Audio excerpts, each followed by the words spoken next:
boa notícia o Pedro aí, de repente, perto de voltar, Mauro? Eu acho isso muito perigoso. Não sou médico, não me atrevo a falar sobre isso, mas ouvindo médicos me preocupa. Primeiro porque eu perguntei ao departamento médico do Flamengo, informação que eu recebi que era para maio, junho. Geralmente, lesão de ligamento cruzado, 9 meses pelo menos. 9 meses para completar em junho. Na véspera da primeira partida, não do Flamengo, da primeira partida do torneio, do Mundial de Clubes. E operou em setembro. Então voltar em maio já será muito bom. Em abril, e ontem estava até em contato com um médico especializado, ele estava dizendo, Mauro, geralmente o maior risco da volta antecipada é a nova lesão. Então tem que tomar muito cuidado com isso e tudo mais. Claro que se o Felipe está falando, porque passaram para essa informação. Mas eu acho muito perigoso criar essa expectativa de volta antecipada. Calma. O Pedro é a joia do Flamengo ali. Não, mais uma semana, mais um mês. Espera. Isso aqui é a minha opinião de leigo, depois de ouvir especialistas. Acho que é muito perigoso. Eu temo muito que crie uma expectativa da torcida. Vai voltar e tal. Tomara que volte. Tomara que ele seja um case da medicina. Mas é muito perigoso. Um médico com quem eu conversei até me passou uns dados aqui bem interessantes. Por exemplo, ele passou uma lista. Deixa eu ver se eu acho aqui. Enquanto o Mauro está procurando, só dar uma lida aqui no Bruno Ferreira do Clube de Vantagem. Eu concordo com o Mauro. Também fico apreensivo com a volta muito antecipada do Pedro. Ele escreveu para mim aqui, jogadores que tiveram essa lesão, né? Éder Militão, Neymar, Courtois, Alaba, Carvajal, Isaac, Sandri, entre outros. Retornaram aos campos com intervalos entre 8 e 12 meses, mesmo com acesso aos melhores centros de reabilitação. Nenhum voltou antes de 8 meses, que seria em maio. Caso do Pedro, ele explica aqui, tem 27 anos, atua em alta intensidade, possui histórico de lesão no joelho colateral, no outro, né? Seu retorno com 7 meses chama atenção. Mesmo que os testes físicos mostrem bons números, a ciência e a prática indicam cautela. Tempo mais critérios rigorosos é a forma mais segura para a longevidade do esporte. Ele ressalta, a pressa pode custar caro. Tá? E aí ele especifica aqui uma série de itens mais científicos, né? Cita o British Journal of Sports Medicine, um artigo do ano passado, que analisou 530 atletas. E concluiu que o tempo por si não garante a segurança. Tem que cumprir critérios funcionais objetivos. Então, tem o tempo, tem toda a rotina. Não estou aqui a dizer que os caras do Flamengo não sabem isso. Claro que sabem. Mas eu acho que criar uma expectativa de volta num prazo tão curto é um perigo. Porque o torcedor começa a achar que vai voltar amanhã. E o risco de... Então, acho que o Flamengo não tem que ter pressa nenhuma nisso. Não vai jogar o Mundial. Dane-se! Dane-se! Joga depois do Mundial. O que importa? Libertadores, Brasileiro, Copa do Brasil. A nossa realidade. O Mundial é fazer o melhor possível.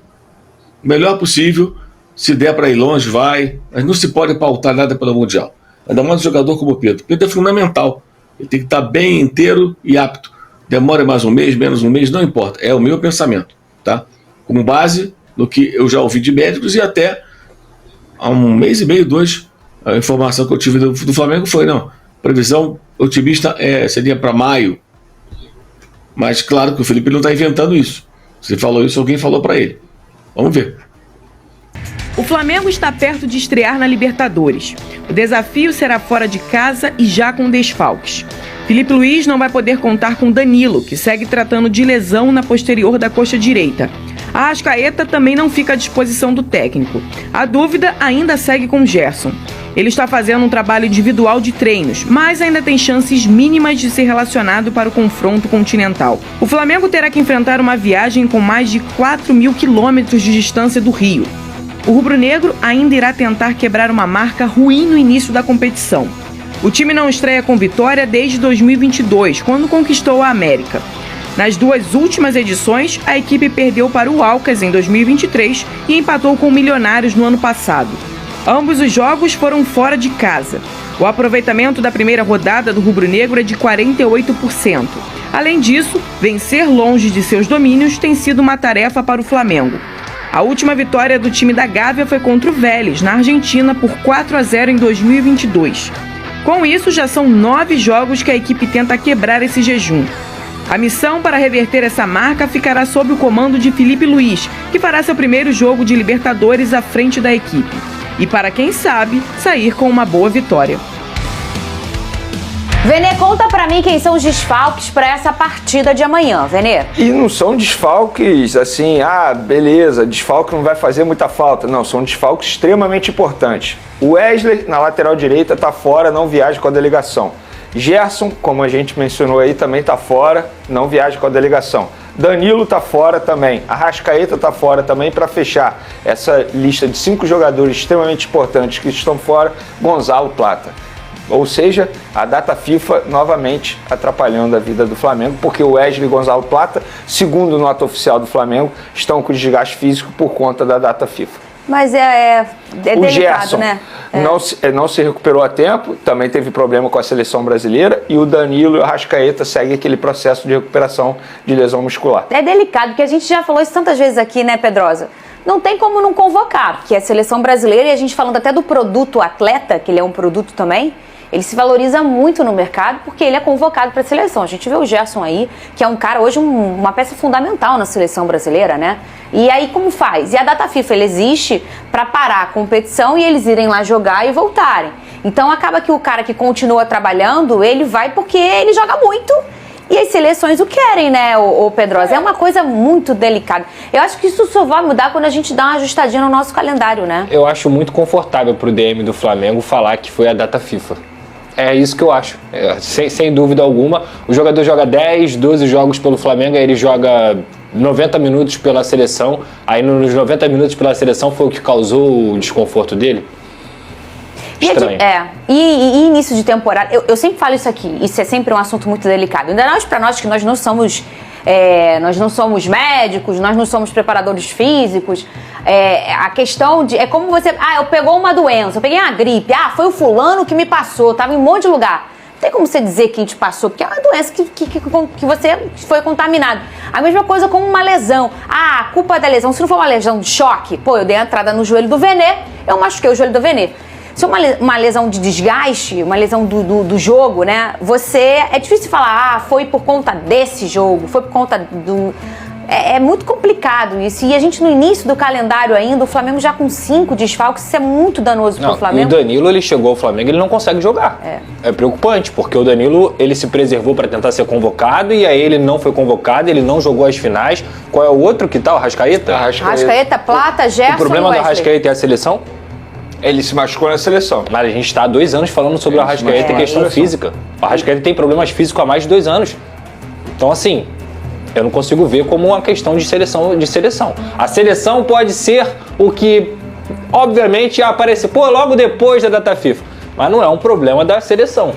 Esse que é o ponto. Independentemente de quem seja a culpa, os jogadores estão fora. Agora a gente tem que debater como é que o Filipe Luís ele vai escalar esse time. E aí chegou o momento, assim, eu vou dar minha opinião. Chegou o momento, por exemplo, de o Matheus Gonçalves começar a partida, substituindo o Arrascaeta. Chegou o momento do Michael crescer de produção, porque o jogo que ele fez contra o Internacional foi muito abaixo, foi muito aquém. Chegou o momento de um Luiz Araújo voltar a jogar bem, começando como titular. Então, assim, não tem mais o que fazer. Os 5 jogadores estão fora. A gente sempre lamenta aqui que jogadores acabam se machucando durante a data FIFA. Mas e aí agora? O que o Filipe Luís vai fazer? Querendo ou não, são jogadores importantes, mas é por isso que eu valorizo muito o trabalho do Filipe Luís à frente do Flamengo. Apesar de muitos desfalques, mesmo assim, ele consegue fazer o time jogar bem. O Flamengo segue atento ao mercado e tem um novo alvo para reforçar o elenco. O atacante Richarlison é o nome escolhido pela diretoria e pelo técnico Filipe Luís. O treinador acredita que o jogador se encaixaria perfeitamente em seu esquema tático e vê nele uma peça fundamental para elevar o nível do time. A situação do atacante na Inglaterra pode facilitar a negociação. O atacante não conseguiu ter uma sequência na atual temporada devido a lesões e atualmente está afastado dos gramados por um problema no tornozelo. Ele não entrou em campo durante o mês de março, mas a expectativa é de que retorne na próxima semana. Diante desse cenário, o seu atual time não descarta negociá-lo na janela de transferências do meio do ano Conforme informações divulgadas pela Band, o Flamengo enxerga a oportunidade como uma chance de trazer um reforço de peso para o ataque. No clube carioca, o atacante brasileiro poderia reencontrar seu melhor futebol e voltar a ter regularidade. Além disso, sua experiência internacional e passagem pela seleção brasileira são vistas como diferenciais que poderiam agregar muito ao elenco. Apesar do interesse, a negociação não será simples. O Flamengo precisará encontrar uma forma viável de viabilizar a transferência, seja por empréstimo ou em um modelo de negócio que atenda aos interesses dos ingleses. Nos bastidores, a diretoria rubro-negra monitora a situação do atacante e já avalia os próximos passos para tentar uma investida oficial. A torcida do Flamengo, empolgada com a possibilidade, aguarda novidades sobre a possível chegada do atacante. Caso a negociação avance, o clube carioca pode ter um reforço de peso para a sequência da temporada. Deixe sua opinião nos comentários.